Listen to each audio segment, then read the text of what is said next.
Pour parler du rôle de l'Espace Mendès France quant à son action en matière de culture scientifique, on peut peut-être rappeler aussi que cet établissement, il est un peu singulier dans le paysage français de la culture scientifique pour deux raisons très simples. D'abord, il est né volontairement, je dirais, d'une action conjointe de scientifiques et d'acteurs de l'éducation populaire. Là, on est à la fin des années 70, à un moment où la question scientifique, entre guillemets, se résume à des questions liées à de la vulgarisation, de l'animation. On est plutôt dans l'éducation, on est plutôt dans, comment dire, les supplétifs de l'éducation nationale, beaucoup. Le grand-père de tout ça, c'est le Palais de la Découverte.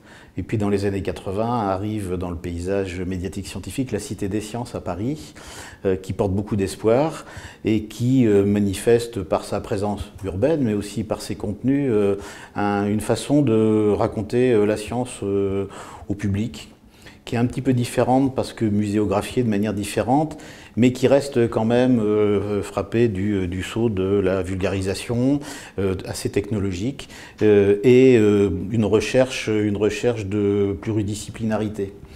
Donc pour un centre comme Poitiers qui s'appuyait sur un réseau déjà existant fin des années 70, le fait de construire un établissement urbain s'est fait dans des conditions qu'on dirait maintenant un peu dans un entre-deux.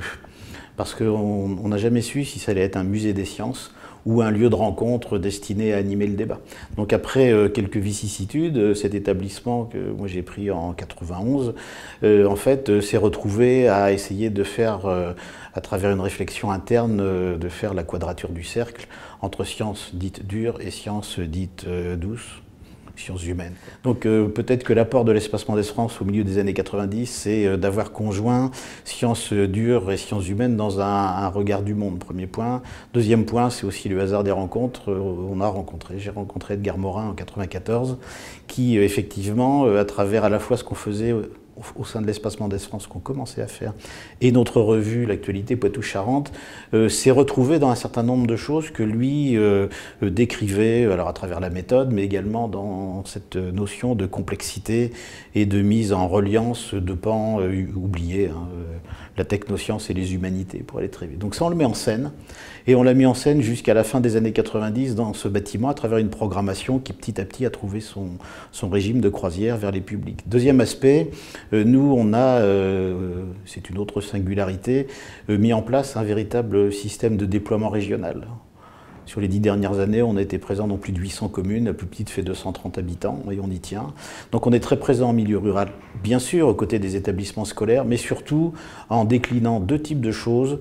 La présence auprès des acteurs de la diffusion locale, même s'ils n'ont jamais entendu parler de science ou de culture scientifique, peu importe. Deuxièmement, la présence auprès des élus et des décideurs locaux. Donc dans le premier cas, on s'appuie beaucoup sur le réseau de la lecture publique et sur le réseau des cinémas d'art et d'essai. Puis le troisième temps, qui est, comment dire, marqué du même esprit, transversalité, recherche d'un discours sur la complexité travaillée collectivement, c'est le temps du numérique. Qui nous permet d'explorer un petit peu les choses à ce niveau-là. Et c'est là où on se retrouve dans une organisation comme celle du C2E, acronyme qui finalement révèle la recherche d'une série de communautés, de comprendre comment se positionner par rapport à ce numérique qui est devenu un objet autant qu'un sujet. Donc c'est à la fois important comme objet. C'est logique, les imprimantes 3D commencent à poser des problèmes, comment est-ce qu'on l'intègre dans notre quotidien, qu'est-ce que ça va devenir. Donc on est présent sur l'objet, ou les objets, mais ce qui nous intéresse, c'est que ce sujet qui doit être socialisé, mieux compris, doit maintenant entrer dans une phase où l'esprit de liberté ou critique que chacun doit avoir, là il faut le développer. Mais là tout ça, ça va se stabiliser, puis on va entrer dans les vrais problèmes.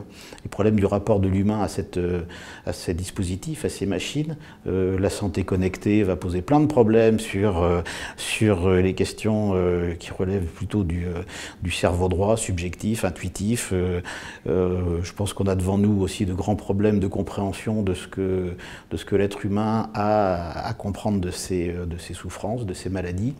Et les hypocondriaques qui étaient décrits autrefois par Molière et autres, on va peut-être en fabriquer là. Donc on se pose un certain nombre de questions. Nous, on doit les mettre sur la place publique. Mais on les met sur la place publique sur le numérique, tout comme on les a mis il y a très longtemps sur les OGM, tout comme on l'a mis sur les questions de qualité d'eau. Donc pour moi, c'est quelque chose qui est transverse à tout.